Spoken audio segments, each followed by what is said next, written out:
Bir arkadaşım bir bulmaca sordu ve bilemedim. Siz bilebilir misiniz merak ediyorum. Babası Mehmet'in yaşı 75'miş.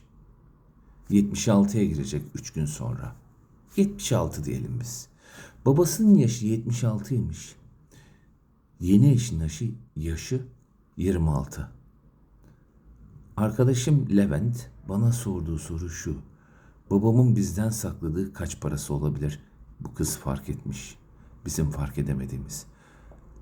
Ben bulamadım bulmacadaki sonucu. Siz biliyor musunuz? Baba 76, sevgili 26, oğul merak ediyor.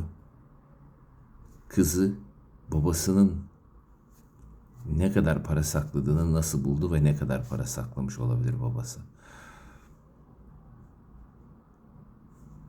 Bilen varsa ne olur bana söylesin. Bilen yok mu?